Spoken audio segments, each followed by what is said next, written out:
Bumi goncang ganjing langit kelap-kelap katon lirik linintanging alis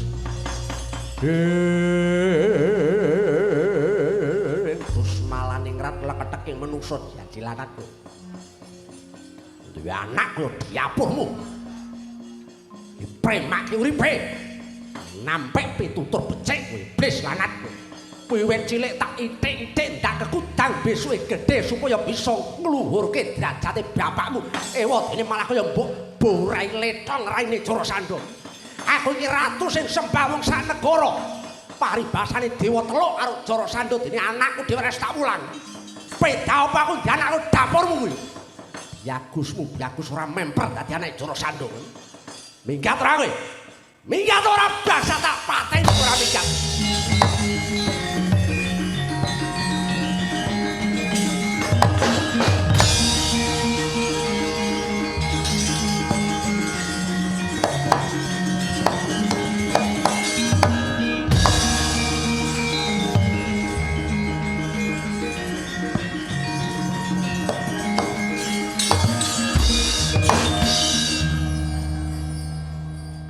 Sinuwun piye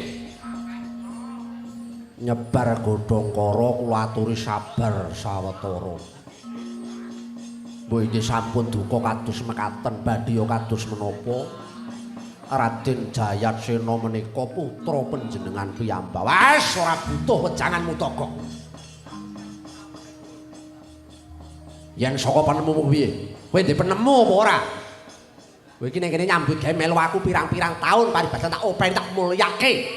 Kowe iki sing rina pantarane weni ngancani karo anakku Jayatsena. Ewadene saiki anakku dadi kongone mergo dapurmu sing gula menthak. Kowe sing aja-ajoki.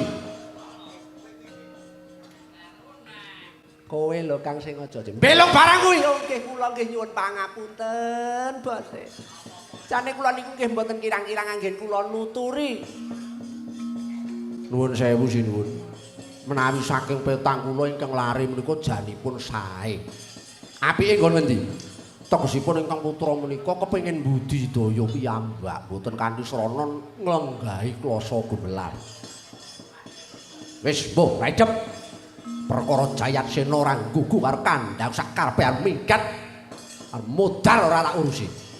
Sing baku dina iki Jarasandha bakal duwe gawe gedhen. Aku bakal ngadani saji kala ludra aku utusan Hamsa kelawan Dembaga supaya golek ratu tetelukan batak bekakak tak sembelih ning alun-alun Giribajra ewadene lak wangeni nganti sak telung suruping surya ewadene kula ingkang sowan sinuwun balakae bocah teko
Sunya pratangga windu wiyat hamun-hamun lir gumahampang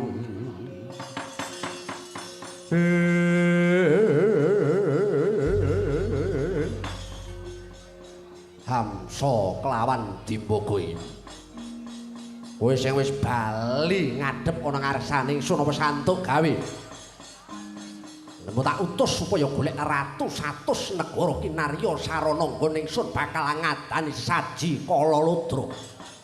Unjuk ana ngersane Sang Pukulun Bathara Kala ingkang wis ngaweh kekuatan tumraping Jara Sandha.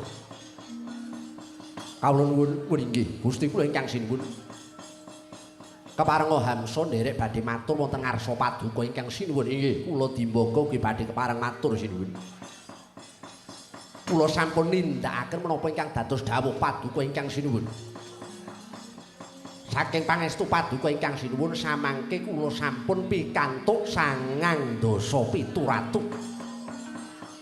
Dene sedaya kala wau sakmangke sampun kula rangket, kula krincung, kula lebetaken wonten sak nglebeting pakunjaran ing negari Giribajra. Wah, bagus.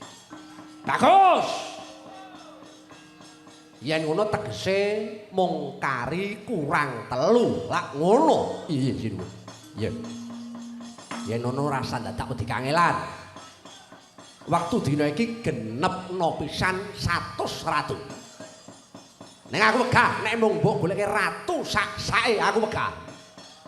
Aku golekno ratu sing peng-pengan, ratu sing dugdeng. Ampun waskuwatos sinuwun, monggo kula aturi paring dawuh kemawon cekap Hamsa kaliyan Dimbaga ingkang badhe ngupadi lan budidaya. Ya, sepisan.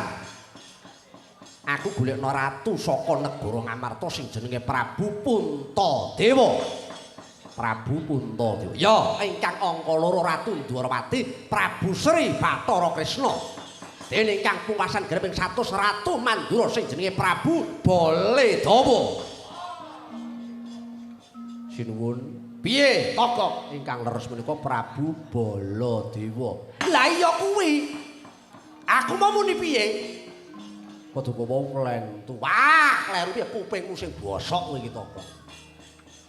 Aku ki wis meneng jane kok ora pengen ngopo-ngopo kok kowe jur kenek ae ya, Kang. Aku ki ora ngerti apa-apa kok aku kok kleru aku. Tak rewangi nyambut gawe tenanan lahir batin melu kene wedine kok isih disia-sia wae. Sia-sia jati. Ah iya. Aku ya nyawang Kang Togok iki kala mangsa nek nyambut gawe iki ya terus melu kono-kono. Wah, seragame kuning apik kae rumah aku wae. Rasa celometan kowe Togok melu. Nyuwun pangapunten. Mangsane aku ki ra weruh. Sago apa ora kowe Hamsa Dimbaga? Iye. Sagah dereng kinanten selak mbok menawi kula saged minangkani namung badhe bidal dinten sak menika sin. Yo. Yen to pancen kaya mengkono mumpung isih padhang jagate. Kowe mangkat to dina iki nggawa wadyabala sing komplit sing jangkep gebang perang menyang negara Ngamarta. Yen nganti ana bobol-bor teng lakon aja takon dosa yen ora kelakon rangket ratu katelune mau. Kowe bali ning Giribajra cepake diadung tau ngendhat dapurmu ning alun-alun bleh nggo ijol. Menawi tetelo mekaten kula nyuwun pamit nyuwun tambahing pangestu mangkat to dina iki kowe